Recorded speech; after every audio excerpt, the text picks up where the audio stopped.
mask wearing is one of these behaviors that didn't exist before the pandemic, and certainly didn't start really at the beginning of the pandemic, but instead picked up last summer.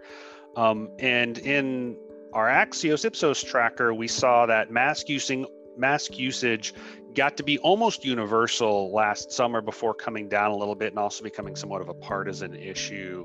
And we've seen that continue through the rest of the pandemic. And now we're seeing it coming down. We're seeing fewer people saying that they're wearing a mask all the time. But a lot of that has been driven actually more by partisanship, by anything to do with vaccine status or risk or anything else, with Republicans basically saying they're not wearing masks or wearing masks less, and Democrats essentially saying that they're still wearing masks at all times, and independents a little bit in between.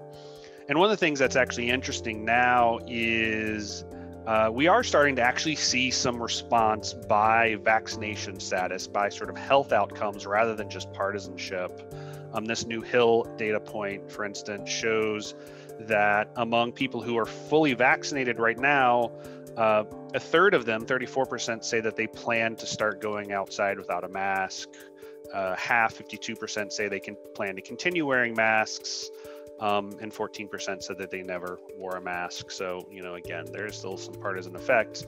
But, when you compare that to the people who are partially vaccinated, only 15% say that they're going to be going out without a mask. So you're seeing, basically twice as many of the fully vaccinated people saying that they're going to be changing their behavior, which I read to be really that response to the CDC's new guidance. And indeed, in our Axios tracking that I referenced a moment ago, we're also seeing a decline in mask usage, almost driven entirely by people who are vaccinated saying they're not going to wear a mask as often.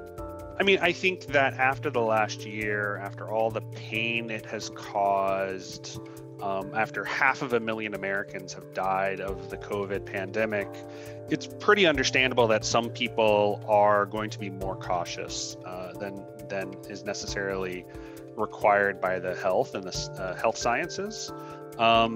And I think that's what we're seeing is that, while there's definitely some people who are less cautious, who haven't been wearing masks, who are pushing to open up as quickly as possible, faster than public health experts are saying, there's people on the other end of the spectrum who want to be more cautious, who want to be slower, who want to be more careful, and who don't necessarily see wearing a mask as a huge infringement on their civil liberties and as something that's worth doing a bit longer if it potentially saves some lives down the road.